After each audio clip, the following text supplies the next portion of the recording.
ਬੰਦਾ ਸਿੰਘ ਬਹਾਦਰ ਦੇ ਰੂਪ ਦੇ ਵਿੱਚ ਦੱਖਣ ਤੋਂ ਚੱਲ ਕੇ ਉਹਨਾਂ ਨੇ ਪੰਜਾਬ ਦੀ ਧਰਤੀ ਤੇ ਆ ਕਰਕੇ ਉਹਨਾਂ ਜ਼ਾਲਮਾਂ ਦੇ ਕੋਲੋਂ, ਜ਼ੁਲਮੀ ਲੋਕਾਂ ਦੇ ਕੋਲੋਂ ਬਦਲਾ ਲਿਆ। ਸਤਿਗੁਰੂ ਗੁਰੂ ਗੋਬਿੰਦ ਸਿੰਘ ਮਹਾਰਾਜ ਦੱਖਣ ਦੇ ਵਿੱਚ ਠਹਿਰੇ ਹੋਏ ਨੇ, ਜਿਹਨੂੰ ਆਪਾਂ ਹਜ਼ੂਰ ਸਾਹਿਬ ਕਹਿ ਦਿੰਦੇ ਹਾਂ, ਮਹਾਰਾਸ਼ਟਰ ਦੇ ਵਿੱਚ। ਗੁਰੂ ਕੇ ਸਿੰਘ ਨੇ ਨਾਲ ਪਾਤਸ਼ਾਹ ਜੀ ਉੱਥੇ ਪ੍ਰਚਾਰ ਕਰ ਰਹੇ ਨੇ ਗੁਰਸਿੱਖੀ ਦਾ। ਇੱਧਰੋਂ ਜਿਹੜਾ ਵਜ਼ੀਰ ਖਾਨ ਆ, ਵਜ਼ੀਰ ਖਾਨ ਟਿੱਕੇ ਨਹੀਂ ਬੈਠਿਆ। ਵਜ਼ੀਰ ਖਾਨ ਹਾਲੇ ਵੀ ਗੁਰੂ ਦੀ ਭਾਲ ਵਿੱਚ ਲੱਗਿਆ ਹੋਇਆ। ਉਹਨੂੰ ਡਰ ਪੈ ਗਿਆ ਸੀ, ਉਹਨੂੰ ਇਹੀ ਡਰ ਸਤਾ ਰਿਹਾ ਸੀ ਵੀ ਕਿਤੇ ਗੁਰੂ ਕੀਆਂ ਫੌਜਾਂ ਮੇਰਾ ਕਤਲ ਨਾ ਕਰ ਦੇਣ, ਮੈਨੂੰ ਮਾਰ ਨਾ ਦੇਣ। ਇਤਿਹਾਸਕਾਰ ਲਿਖਦੇ ਨੇ ਵਜ਼ੀਰ ਖਾਨ ਨੇ 2 ਪਠਾਨ ਭੇਜੇ ਸੀ।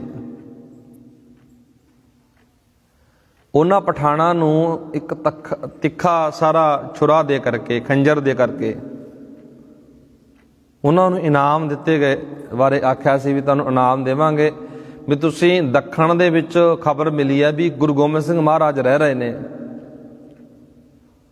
ਤੁਸੀਂ ਕਿਸੇ ਵੀ ਤਰੀਕੇ ਨਾਲ ਕੋਈ ਪਹਿਰਾਵਾ ਪਹਿਨੋ, ਕੋਈ ਭੇਸ ਬਣਾਵੋ, ਤੁਸੀਂ ਇਹ ਛੁਰਾ ਗੁਰੂ ਦੀ ਛਾਤੀ ਵਿੱਚ ਮਾਰਨਾ ਹੈ, ਤੁਸੀਂ ਕਲਗੀਆਂ ਵਾਲੇ ਮਹਾਰਾਜ ਨੂੰ ਛੁਰੇ ਨਾਲ ਕਤਲ ਕਰਨਾ। ਇਹ ਵਜ਼ੀਰ ਖਾਨ ਦੇ ਬੋਲ ਨੇ। ਹੁਣ ਇੱਧਰੋਂ ਇਹਨਾਂ 2 ਪਠਾਨ ਸੀ ਜਿਹੜੇ ਸਤਿਗੁਰੂ ਜੀ ਆਰਾਮ ਕਰ ਰਹੇ ਸੀ ਤੰਬੂ ਦੇ ਵਿੱਚ। ਇੱਕ ਪਠਾਨ ਨੇ ਆ ਕਰਕੇ ਮਹਾਰਾਜ ਦੇ ਛੁਰਾ ਮਾਰ ਦਿੱਤਾ ਸੀ। ਮੌਕੇ ਤੇ ਇਹਨਾਂ ਨੂੰ ਫੜਿਆ ਵੀ ਗਿਆ ਸੀ, ਸਮੇਂ ਦੇ ਝਟਕਾ ਵੀ ਦਿੱਤਾ ਸੀ, ਪਰ ਉਹ ਜ਼ਖਮ ਸੀ ਨਾ, ਜਿਹੜਾ ਜ਼ਖਮ ਬਹੁਤ ਡੂੰਘਾ ਹੋ ਗਿਆ ਸੀ। ਜ਼ਖਮ ਡੂੰਘਾ ਹੋਣ ਕਾਰਨ ਜ਼ਖਮ ਨੂੰ ਸੀਤਾ ਵੀ ਗਿਆ, ਮੱਲਮ ਪੱਟੀ ਕੀਤੀ ਗਈ, ਕਿਉਂਕਿ ਸਮਾਂ ਜੰਗਾਂ ਯੁੱਧਾਂ ਦਾ ਵੀ ਚੱਲ ਰਿਹਾ ਸੀ। ਪਤਾ ਨਹੀਂ ਕਿਹੜੇ ਵੇਲੇ ਕੋਈ ਹਮਲਾ ਕਰ ਦਿੰਦਾ ਸੀ ਆ ਕਰਕੇ। ਇਤਿਹਾਸਕਾਰ ਲਿਖਦੇ ਨੇ ਮਹਾਰਾਜ ਨੇ ਇੱਕ ਦਿਨ ਨਾ ਤੀਰ ਨੂੰ ਅਸਮਾਨ ਵੱਲ ਛੱਡਿਆ। ਤੀਰ ਕਮਾਨ ਜਦੋਂ ਚਲਾ ਰਹੇ ਨੇ ਮਹਾਰਾਜ, ਉਹ ਤੀਰ ਕਮਾਨ ਚਲਾਉਣ ਦੇ ਨਾਲ ਖਿੱਚ ਪੈ ਗਈ, ਜਿਹੜਾ ਮਾਸ ਸੀ ਉਹ ਦੁਬਾਰਾ ਫਿਰ ਪਟ ਗਿਆ। ਟਾਂਕੇ ਲੱਗੇ ਹੋਏ ਸੀ, ਜ਼ਖਮ ਗੁਰੂ ਸਾਹਿਬ ਦਾ ਸੀਤਾ ਹੋਇਆ ਸੀ। ਹੁਣ ਮਹਾਰਾਜ ਨੂੰ ਪਤਾ ਲੱਗ ਗਿਆ ਵੀ ਜੋ ਸਰੀਰ ਦੀ ਹਾਲਤ ਆ ਨਾ ਬਹੁਤ ਨਾਜ਼ੁਕ ਹੋ ਚੁੱਕੀ ਹੈ। ਗੁਰੂ ਗੋਬਿੰਦ ਸਿੰਘ ਮਹਾਰਾਜ ਨੇ ਆਪਣੇ ਮੋਹਤਬਰ ਸਿੰਘਾਂ ਨੂੰ ਇਕੱਠੇ ਕੀਤਾ, ਉਹਨਾਂ ਨੂੰ ਕੋਲ ਬਿਠਾਇਆ, ਕੋਲ ਬੁਲਾਇਆ। 42 ਸਾਲ ਦੀ ਉਮਰ ਹੈ ਜੀ ਮਹਾਰਾਜ ਦੀ ਕੇਵਲ। ਪਾਤਸ਼ਾਹ ਜੀ ਕਹਿਣ ਲੱਗੇ, ਭਾਈ ਹੁਣ ਇੱਥੋਂ ਜਾਣ ਦਾ ਸਮਾਂ ਆ ਗਿਆ, ਇੱਥੋਂ ਹੁਣ ਜਾਣ ਦਾ ਸਮਾਂ ਆ ਗਿਆ। ਗੁਰੂ ਸਾਹਿਬ ਨੇ ਜਾਣ ਤੋਂ ਪਹਿਲਾਂ ਇੱਕ ਬਹੁਤ ਵੱਡੀ ਜਿਹੜੀ ਜ਼ਿੰਮੇਵਾਰੀ ਸੀ, ਗੁਰਤਾ ਗੱਦੀ, ਉਹ ਵੀ ਹਲੇ ਨਿਭਾਉਣੀ ਹੈ। ਜਦੋਂ ਅਸੀਂ ਪਾਤਸ਼ਾਹ ਜੀ ਦੇ ਜੀਵਨ ਨੂੰ ਪੜ੍ਹਦੇ ਵਿਚਾਰਦੇ ਆ ਰਹੇ ਹਾਂ, ਜਿਹੜਾ ਫੱਟ ਸੀ ਬਹੁਤ ਡੂੰਘਾ ਸੀ। ਜਦੋਂ ਮਹਾਰਾਜ ਨੇ, ਇੱਥੇ ਇਤਿਹਾਸਕਾਰਾਂ ਨੇ ਡੇਟ ਵੀ ਲਿਖੀ ਹੈ ਜੀ, 6 ਅਕਤੂਬਰ 1708 ਦੇ ਵਿੱਚ ਕਮਾਨ ਸੀ, ਜਿਹੜਾ ਕਮਾਨ ਤੇ ਚਿੱਲਾ ਭਰ ਕੇ ਅਸਮਾਨ ਵੱਲ ਛੱਡਿਆ ਸੀ। ਫੱਟ ਥੋੜਾ ਡੂੰਘਾ ਹੋ ਗਿਆ ਸੀ, ਬੜੀ ਕੋਸ਼ਿਸ਼ ਕੀਤੀ ਕਿ ਜ਼ਖਮ ਸੀਮਿਆ ਵੀ ਗਿਆ, ਪਰ ਨਹੀਂ।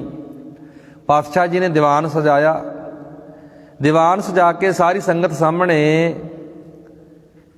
ਹੁਕਮ ਕੀਤਾ ਕਿ ਸ਼ਖਸੀ ਜਿਹੜੀ ਗੁਰਿਆਈ ਦਾ ਸਿਲਸਿਲਾ ਨਾ, ਸ਼ਖਸੀ ਗੁਰਿਆਈ, ਉਹਨੂੰ ਖਤਮ ਕੀਤਾ ਜਾਵੇ। ਮਹਾਰਾਜ ਦੀ ਕਿੱਡੀ ਦੂਰ ਅੰਦੇਸ਼ੀ ਸੋਚ ਹੈ ਜੀ। ਸ਼ਖਸੀ ਗੁਰਿਆਈ ਸੀ ਜਿਹੜੀ, ਦੇਹ ਵਾਲੀ ਗੁਰਿਆਈ ਸੀ ਜਿਹੜੀ ਮਹਾਰਾਜ ਨੇ ਖਤਮ ਕਰ ਦਿੱਤੀ। ਇਹ ਗੱਲ ਚੇਤੇ ਰੱਖਿਓ ਜੀ। ਭਾਵੇਂ 10 ਗੁਰੂ ਸਾਹਿਬਾਨ ਸਰੀਰਕ ਜਾਮੇ ਅੰਦਰ ਵਿਚਰੇ ਨੇ, 10 ਗੁਰੂ ਸਾਹਿਬਾਨ ਸਰੀਰਕ ਜਾਮੇ ਅੰਦਰ ਵਿਚਰੇ ਨੇ, ਪਰ ਉਹਨਾਂ ਨੇ ਕਦੇ ਆਪਣੇ ਦੇਹ ਦੀ ਪੂਜਾ ਨਹੀਂ ਕਰਾਈ। ਗੁਰਤਾ ਗੱਦੀ ਤੇ ਰਹੇ ਨੇ, ਗੁਰਤਾ ਗੱਦੀ ਦੀ ਅਗਵਾਈ ਕਰਦੇ ਰਹੇ ਨੇ, ਖਾਲਸਾ ਪੰਥ ਦੀ ਅਗਵਾਈ ਕਰਦੇ ਰਹੇ ਨੇ ਪਾਤਸ਼ਾਹ ਜੀ, ਪਰ 10 ਗੁਰੂ ਸਾਹਿਬਾਨਾਂ ਨੇ ਕਦੇ ਆਪਣੇ ਸਰੀਰ ਦੀ ਪੂਜਾ ਨਹੀਂ ਕਰਾਈ। ਨਾ ਕਿਤੇ ਕਿਸੇ ਨੂੰ ਇਹ ਆਖਿਆ ਵੀ ਤੁਸੀਂ ਸਾਡੇ ਚਰਨਾਂ ਤੇ ਮੱਥੇ ਟੇਕੋ। ਹਾਂ, ਗੁਰੂ ਦੀ ਵਿਚਾਰ ਅੱਗੇ, ਗੁਰੂ ਦੇ ਗੁਣਾਂ ਅੱਗੇ ਹਰ ਇੱਕ ਮਨੁੱਖ ਦਾ ਸਿਰ ਝੁਕ ਜਾਂਦਾ ਸੀ। ਪਰ ਮਹਾਰਾਜ ਨੇ ਆਪਣੇ ਸਮੇਂ ਦਸੇ ਪਾਤਸ਼ਾਹੀਆਂ ਨੇ ਕਦੇ ਆਪਣੀ ਸ਼ਖਸੀ ਪੂਜਾ, ਸਰੀਰਕ ਪੂਜਾ, ਦੇਹ ਪੂਜਾ ਨਹੀਂ ਕਰਵਾਈ ਵੀ ਸਾਡੀ ਦੇਹ ਨੂੰ ਕੋਈ ਪੂਜੋ। ਹੁਣ ਮਹਾਰਾਜ ਨੇ 1708 ਦੇ ਵਿੱਚ ਇਹ ਸਿਲਸਿਲਾ ਖਤਮ ਕਰ ਦਿੱਤਾ। ਮਹਾਰਾਜ ਨੇ ਸਿਲਸਿਲਾ ਖਤਮ ਕਰ ਦਿੱਤਾ। ਭਰੇ ਦੀਵਾਨ ਵਿੱਚ ਸ਼ਖਸੀ ਜਿਹੜੀ ਗੁਰਿਆਈ ਦਾ ਸਿਲਸਿਲਾ ਸੀ ਉਹਨੂੰ ਖਤਮ ਕੀਤਾ। ਗੁਰੂ ਗ੍ਰੰਥ ਅਤੇ ਪੰਥ ਹੀ ਸਾਂਝੇ ਰੂਪ ਵਿੱਚ ਗੁਰੂ ਹੋਣ। ਗੁਰੂ ਗ੍ਰੰਥ ਅਤੇ ਪੰਥ। ਗੁਰੂ ਗ੍ਰੰਥ ਜੀ ਕਿਹੜੇ? ਗੁਰੂ ਗ੍ਰੰਥ ਸਾਹਿਬ ਮਹਾਰਾਜ, ਜਿਨ੍ਹਾਂ ਨੂੰ ਅਸੀਂ ਅਦਬ ਨਾਲ ਸਿਜਦਾ ਕਰਦੇ ਹਾਂ, ਜਿਨ੍ਹਾਂ ਦੀ ਬਾਣੀ ਪੜ੍ਹਦੇ ਹਾਂ। ਪਾਤਸ਼ਾਹ ਜੀ ਨੇ ਸੁਨੇਹਾ ਦਿੱਤਾ, ਸਭ ਸਿੱਖਣ ਕੋ ਹੁਕਮ ਹੈ ਗੁਰੂ ਮਾਨਿਓ। ਪਾਤਸ਼ਾਹ ਜੀ ਕਹਿੰਦੇ ਮੇਰੇ ਜਾਣ ਤੋਂ ਬਾਅਦ, ਕਿਉਂਕਿ ਸਮਾਂ ਨੇੜੇ ਆ ਰਿਹਾ ਸੀ, ਕਲਗੀਆਂ ਵਾਲੇ ਮਹਾਰਾਜ ਕਹਿੰਦੇ ਭਾਈ ਤੁਹਾਡਾ ਗੁਰੂ, ਤੁਹਾਡਾ ਇਸ਼ਟ, ਤੁਹਾਡਾ ਰਹਿਬਰ ਕੇਵਲ ਤੇ ਕੇਵਲ ਗੁਰੂ ਗ੍ਰੰਥ ਸਾਹਿਬ ਮਹਾਰਾਜ ਹੈ। ਗੁਰੂ ਗ੍ਰੰਥ ਸਾਹਿਬ ਤੋਂ ਸਿਵਾਏ ਕਿਸੇ ਸਰੀਰ ਅੱਗੇ ਮੱਥੇ ਨਹੀਂ ਟੇਕਣੇ, ਕਿਸੇ ਦੇਹ ਦੀ ਪੂਜਾ ਨਹੀਂ ਕਰਨੀ, ਕਿਸੇ ਦਰਖਤ ਦੀ, ਕਿਸੇ ਮੜੀ ਕਬਰ ਦੀ ਪੂਜਾ ਨਹੀਂ ਕਰਨੀ। ਇਹ ਗੁਰੂ ਗ੍ਰੰਥ ਸਾਹਿਬ ਦੇ ਵਚਨ, ਗੁਰੂ ਗ੍ਰੰਥ ਸਾਹਿਬ ਦੇ ਵਚਨ ਵੀ ਨੇ। ਕਲਗੀਆਂ ਵਾਲੇ ਮਹਾਰਾਜ ਨੇ 1708 ਦੇ ਵਿੱਚ ਨੰਦੇੜ ਦੀ ਧਰਤੀ ਤੇ ਹਜੂਰ ਸਾਹਿਬ ਬਹਿ ਕੇ ਬਚਨ ਕਰ ਰਹੇ ਨੇ ਮਹਾਰਾਜ ਸਿੱਖਾਂ ਨੂੰ ਵੀ ਕਿਤੇ ਕੋਈ ਸਰੀਰਕ ਤੌਰ ਤੇ ਕੋਈ ਆਖੇ ਮੈਂ ਗੁਰੂ ਬਣ ਗਿਆ, ਮੈਂ ਬਾਬਾ ਬਣ ਗਿਆ, ਮੈਨੂੰ ਮੱਥੇ ਟੇਕ। ਹੋ ਰਿਹਾ ਜੀ ਅੱਜ ਤਾਂ ਕਿੰਨੇ ਦੰਭੀ ਪਖੰਡੀ ਗੁਰੂ ਤੁਰੇ ਫਿਰਦੇ ਨੇ। ਪਰ ਮਹਾਰਾਜ ਨੇ ਸਿਲਸਿਲੇ ਨੂੰ ਖਤਮ ਕੀਤਾ, ਕਿਉਂਕਿ ਦੇਹ ਸਰੀਰ ਨਾਸ਼ਵੰਤ ਹੁੰਦਾ ਹੈ। ਠੀਕ ਹੈ, ਸਰੀਰ ਮਹਾਰਾਜ ਦੇ ਸਰੀਰ ਨੇ ਅਗਵਾਈ ਕੀਤੀ, ਸਮਾਜ ਨੂੰ ਇੱਕ ਬਹੁਤ ਵਧੀਆ ਰੂਪ ਦਿੱਤਾ ਵਿਚਾਰਾਂ ਦਾ, ਜਾਂ ਹੋਰ ਸਮਾਜ ਕਿੰਨਾ ਵਧੀਆ ਨਿਖਰਿਆ ਬਣਿਆ। ਪਰ ਜੇ ਕੋ ਆਖੇ ਵੀ ਸਰੀਰ ਪਾਰ ਉਤਾਰਾ ਕਰ ਦੇਵੇਗਾ, ਸਰੀਰ ਥੋੜੀ ਪਾਰ ਉਤਾਰਾ ਕਰੂਗਾ। ਸਰੀਰ ਤਾਂ ਨਾਸ਼ਵੰਤ ਹੈ। ਅੱਜ ਕਿਸੇ ਨੂੰ ਮੰਨੋ 4 ਅੱਖਰਾਂ ਦਾ ਬੰਦਾ ਸਿਆਣੂ ਗਿਆਨ ਆ ਜੇ, ਸਮਝ ਆ ਜੇ, ਜਾਂ ਕਿਸੇ ਵੀ ਉਹਦੇ ਕਿਵੇਂ ਅੱਜ ਅਸੀਂ ਵੇਖਦੇ ਹਾਂ ਜੀ ਸਮਾਜ ਦਾ, ਜਿਹੜਾ ਸਮਾਜ ਦਾ ਫਿਰਕਾ ਹੈ, ਸਮਾਜ ਦੀ ਹਾਲਤ ਬਣੀ ਹੋਈ ਹੈ ਕਿਵੇਂ ਸਰੀਰਾਂ ਦੀ, ਤਸਵੀਰਾਂ ਦੀ ਪੂਜਾ ਕੀਤੀ ਹੈ। ਠੀਕ ਹੈ, ਕੋਈ ਬੰਦਾ ਸਾਡੇ ਤੋਂ ਉਮਰ ਦੇ ਵਿੱਚ ਵੱਡਾ ਹੈ, ਸਤਿਕਾਰ ਕਰਨਾ ਸਾਡਾ ਫਰਜ਼ ਬਣਦਾ ਹੈ, ਫਤਿਹ ਅਰਜ਼ ਕਰ ਦੇਣੀ ਨਾ। ਉਮਰ ਦੇ ਵਿੱਚ ਵੱਡਾ ਸਤਿਕਾਰ ਕਰਨਾ ਸਾਡਾ ਫਰਜ਼ ਹੈ। ਜਾਂ ਉਹੀ ਸਰੀਰ ਦੀ ਪੂਜਾ ਕਰੀ ਜਾਈਏ, ਜਾਂ ਉਹੀ ਕਿਸੇ ਬਿਲੜ ਬਾਬੇ ਦੇ ਪੈਰਾਂ ਤੇ ਡਿੱਗੀ ਜਾਈਏ, ਇਹ ਕੋਈ ਗੱਲ ਨਹੀਂ ਹੈ। ਗੁਰੂ ਸਾਹਿਬ ਨੇ ਇਹਨਾਂ ਕੰਮਾਂ ਤੋਂ ਕੱਢਿਆ ਸਾਨੂੰ ਵੀ ਭਾਈ ਤੁਹਾਡਾ ਗੁਰੂ ਕੇਵਲ ਤੇ ਕੇਵਲ ਗੁਰੂ ਗ੍ਰੰਥ ਸਾਹਿਬ ਹੈ। ਸਿੱਖ ਦਾ ਸਿਰ ਗੁਰੂ ਗ੍ਰੰਥ ਸਾਹਿਬ ਅੱਗੇ ਝੁਕਣਾ ਚਾਹੀਦਾ ਹੈ। ਸਤਿਕਾਰ ਅਸੀਂ ਭਾਵੇਂ ਮਾਂ ਦਾ, ਪਿਓ ਦਾ, ਸਾਰਿਆਂ ਦੀ ਕਰਦੇ ਹਾਂ, ਪਰ ਜਦੋਂ ਸਿਰ ਝੁਕਾਉਣ ਦੀ ਗੱਲ ਆਉਂਦੀ ਹੈ, ਨਮਸਕਾਰ ਕਰਨ ਦੀ ਗੱਲ ਆਉਂਦੀ ਹੈ, ਕੇਵਲ ਤੇ ਕੇਵਲ ਗੁਰੂ ਗ੍ਰੰਥ ਸਾਹਿਬ ਨੂੰ। 1708 ਦੇ ਵਿੱਚ ਮਹਾਰਾਜ ਅੰਤਲਾ ਸਮਾਂ ਨੇੜੇ ਆ ਗਿਆ। ਸਤਿਗੁਰੂ ਮਹਾਰਾਜ ਨੇ ਇਹੀ ਗੱਲ ਆਖੀ ਵੀ ਤੁਹਾਡਾ ਗੁਰੂ ਆ ਨਾ, ਜਿਹੜਾ ਗੁਰੂ ਗ੍ਰੰਥ ਸਾਹਿਬ ਹੈ, ਗੁਰੂ ਗ੍ਰੰਥ ਸਾਹਿਬ ਤੋਂ ਅਗਵਾਈ ਲੈਣੀ ਹੈ।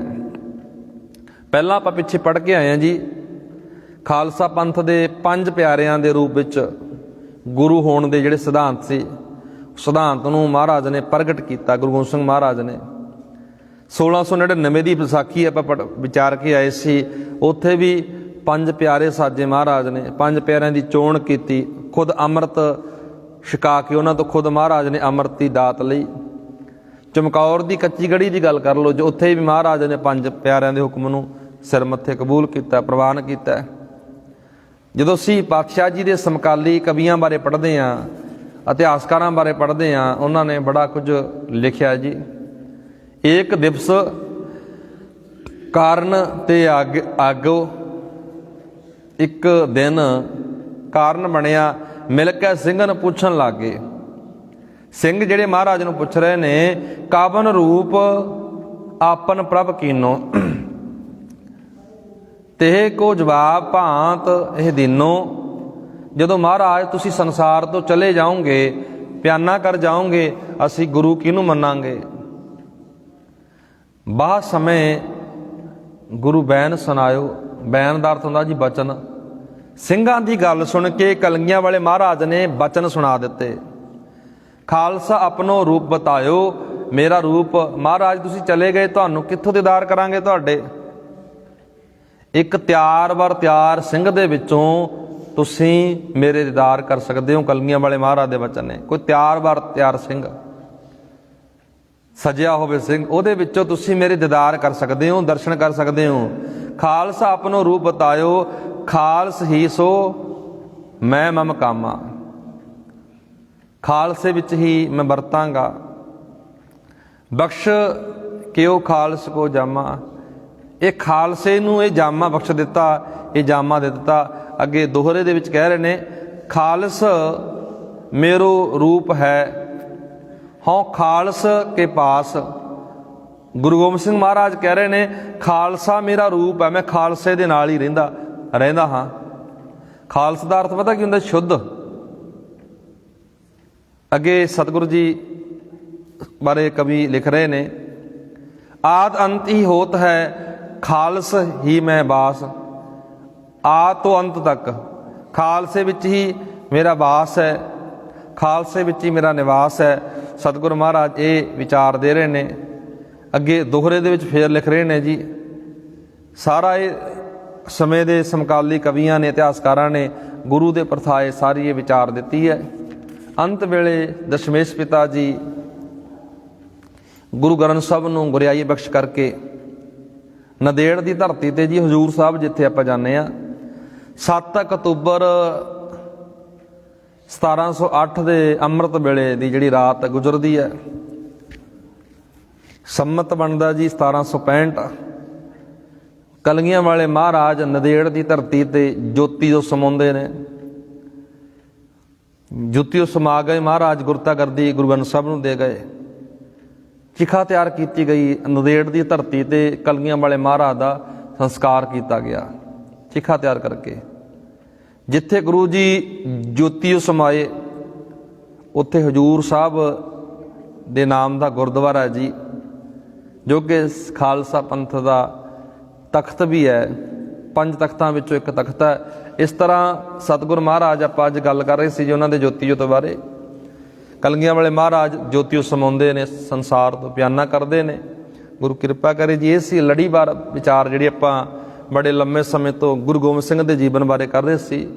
ਸੋ ਖੈਰ, ਜਿਹੜੀ ਆਪਾਂ ਵਿਚਾਰ ਪਹਿਲੇ ਗੁਰੂ ਬਾਰੇ ਵੀ ਆਪਾਂ ਕਰ ਚੁੱਕੇ ਹਾਂ ਜੀ, ਇਤਿਹਾਸਕ ਵਿਚਾਰ, ਦੂਸਰੇ ਗੁਰੂ ਬਾਰੇ ਵੀ ਕਰ ਚੁੱਕੇ ਹਾਂ, ਤੀਸਰੇ ਗੁਰੂ ਬਾਰੇ ਵੀ ਕਰ ਚੁੱਕੇ ਹਾਂ। ਹੁਣ ਚੌਥੇ ਗੁਰੂ ਦੀ ਵਿਚਾਰ ਸ਼ੁਰੂ ਕੀਤੀ ਸੀ ਆਪਾਂ ਨੇ, ਕਿਉਂਕਿ ਉਸ ਤੋਂ ਬਾਅਦ ਦਸੰਬਰ ਦਾ ਮਹੀਨਾ ਚੱਲ ਪਿਆ ਸੀ, ਆਪਾਂ ਸਾਹਿਬਜ਼ਾਦਿਆਂ ਦੇ ਇਤਿਹਾਸ ਵੱਲ ਆ ਗਏ ਸੀ। ਸੋ ਦੁਬਾਰਾ ਫਿਰ ਆਪਾਂ ਚੌਥੇ ਗੁਰੂ ਤੋਂ ਵਿਚਾਰ ਆਰੰਭ ਕਰਾਂਗੇ, ਇਤਿਹਾਸਕ ਵਿਚਾਰ, ਗੁਰੂ ਕਿਰਪਾ ਕਰੇ। ਕਿਉਂਕਿ ਜਿਹੜੇ ਪਹਿਲੇ 3 ਗੁਰੂਆਂ ਦੇ ਜੀਵਨ ਬਾਰੇ ਆਪਾਂ ਵਿਚਾਰ ਕਰ ਚੁੱਕੇ ਹਾਂ, ਕਿਉਂਕਿ ਆਪਾਂ ਲੜੀਵਾਰ ਨਾਲ ਵਿਚਾਰ ਜਿਹੜੀ ਆਪਾਂ ਕਰ ਰਹੇ ਹਾਂ, ਤਾਂ ਕਿ 10 ਗੁਰੂਆਂ ਦੇ ਜੀਵਨ ਬਾਰੇ ਆਪਾਂ ਜਾਣੂ ਹੋਈਏ, ਸਮਝੀਏ, ਉਹਨਾਂ ਦੇ ਜੀਵਨ ਤੋਂ ਸਿੱਖਿਆ ਲੈ ਕੇ ਆਪਣੇ ਜੀਵਨ ਨੂੰ ਤਬਦੀਲ ਕਰੀਏ। ਇੰਨੀ ਬੇਨਤੀ ਪ੍ਰਵਾਨ ਕਰਿਓ ਜੀ, ਗੁਰੂ ਕਿਰਪਾ ਕਰੇ। ਬੋਲਦਿਆਂ ਕੋਲ ਇੱਕ ਨਿੱਕਾ ਪ੍ਰਕਾਰ ਨੇ ਭੁੱਲਾਂ ਮਹਾਰਾਜ ਬਖਸ਼ਣਹਾਰ ਨੇ। ਅੰਤ ਵਿੱਚ ਫਤਿਹ ਨਾਲ ਪਾਓ ਸਾਂਝ, ਆਖੋ ਜੀ ਵਾਹਿਗੁਰੂ ਜੀ ਕਾ ਖਾਲਸਾ।